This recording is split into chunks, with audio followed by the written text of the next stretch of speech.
আসসালামু আলাইকুম বন্ধুরা, আশা করি আপনারা সকলেই ভালো আছেন। বন্ধুরা, আজকের এই ভিডিওতে আমি আপনাদেরকে বলবো 4 গরীব বোন ও একজন ফেরেশতার হজ করার একটি বিস্ময়কর ঘটনা।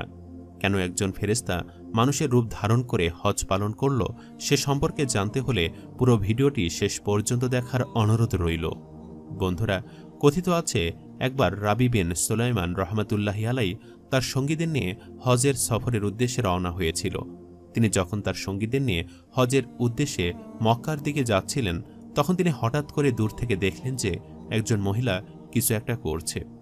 এরপর তিনি যখন মহিলার কাছে গেলেন, তিনি দূর থেকে দেখলেন যে নির্জন জঙ্গলের মধ্যে একটি মৃত ঘোড়া পড়ে আছে, আর সেই মহিলাটি একটি ছুরি দিয়ে সেই ঘোড়া থেকে কিছুটা মাংস কেটে তার ঝুলির মধ্যে ভরে নিচ্ছে, এবং তার পোশাক আশাক দেখে মনে হচ্ছিল যে মহিলাটি খুবই অসহায় এবং দরিদ্র।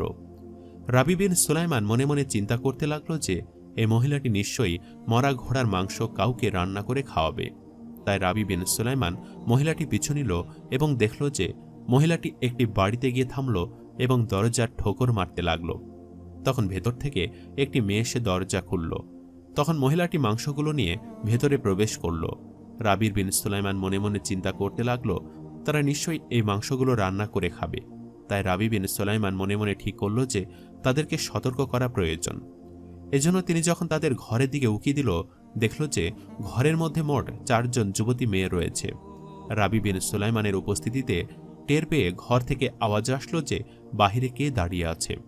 তখন রাবি বিন সুলাইমান বলল, আমি তোমাদেরকে সাহায্য করার উদ্দেশ্যে এসেছি। মরা ঘোড়ার মাংস খাওয়া আমাদের কোন মাযহাবের মধ্যে নেই, এটি না জায়েজ। তখন ভেতর থেকে মহিলারা আওয়াজ করল যে আমরা এখন নিরুপায় হয়ে ঘোড়ার মাংস খাব। আমরা 4 দিন না খেয়ে আছি, আর আমাদের এমন কোনো শুভাকাঙ্ক্ষী নেই যে আমাদেরকে কিছু পরিমাণ পয়সা কিংবা খাবার দিয়ে সাহায্য করবে। তাই এই মুহূর্তে এই মরা ঘোড়ার মাংসই আমাদের জন্য জায়েজ। এই কথা শোনার পর রাবি বিন সুলাইমান রহমাতুল্লাহি আলাইয়ের মনে খুবই অনুশোচনা হল।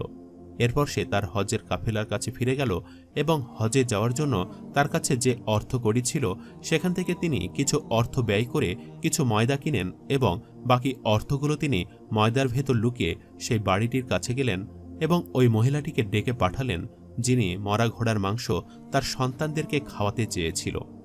রাবি বিন সুলাইমান সেই ময়দার থলেটি ওই মহিলাকে দিয়ে বলল, আমি আমার হজের সমস্ত সঞ্চয় আপনাকে দিয়ে দিলাম এবং খুশি মনেই দিলাম। আপনি এগুলো আপনার 4 মেয়ে সহকারে খাবেন। মহিলাটি রাবি বিন সুলাইমানের এমন মাহাত্ম্য দেখে খুবই খুশি হল এবং বলল যে, ইয়া রাবি বিন সুলাইমান, আল্লাহ তাআলা আপনার মঙ্গল করুক।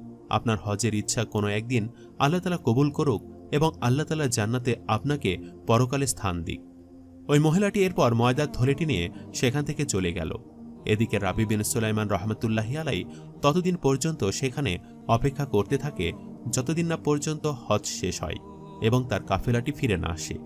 এরপর হজ যখন শেষ হয় আর হজের কাফেলা যখন ফিরে আসে, তখন হজরত রাবি বিন সুলাইমান তাদের কাছে যায় এবং গিয়ে বলে, তোমাদের হজ কেমন কাটল?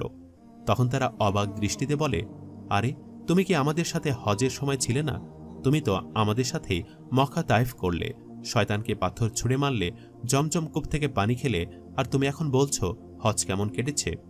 হজরত রাবি বিন সুলাইমান রহমতুল্লাহি আলাই কিছুই বুঝতে পারছিলেন না, কারণ তিনি তো হজে যাননি। তাহলে কাফেলার লোকরা হজের মধ্যে তার মতো কাকে দেখল? তিনি কিছুই বুঝতে পারছিলেন না।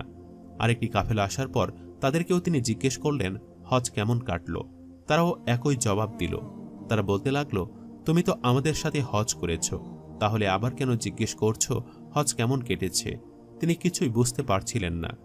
এরপর তিনি যখন রাতে ঘুমাতে গেলেন, তখন ঘুমের মধ্যে স্বপ্নে দেখলেন যে স্বপ্নের মধ্যে কেউ একজন তাকে বলছে, রাবি বিন সুলাইমান, তোমার হজ আল্লাহ তাআলা কবুল করে নিয়েছেন, কারণ তুমি তোমার হজের টাকা দিয়ে এক অসহায়কে সাহায্য করেছ, আর তাই আল্লাহ তাআলা একজন ফেরেশতাকে তোমার রূপেই তৈরি করে মক্কার মধ্যে পাঠিয়েছে, যেন তোমার অনুপস্থিতিতে সে তোমার হয়ে হজ করে এবং কিয়ামত পর্যন্তই সে ফেরেশতাটি তোমার রূপ ধারণ করে প্রতি বছর হজ করে যাবে। প্রিয় বন্ধুরা, হাদিসে এসেছে, কোনো মুসলমান ব্যক্তি যদি দুনিয়ার কোনো মানুষের মুসিবতের সময় তাকে সাহায্য করে, তাহলে আল্লাহ তাআলাও কিয়ামতের দিন তার দিকে ফিরে তাকাবে, তারপর রহমত বর্ষণ করবেন।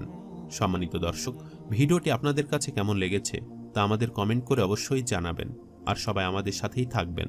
আজ তাহলে এই পর্যন্তই। আপনারা ভালো থাকবেন, সুস্থ থাকবেন। আল্লাহ হাফেজ।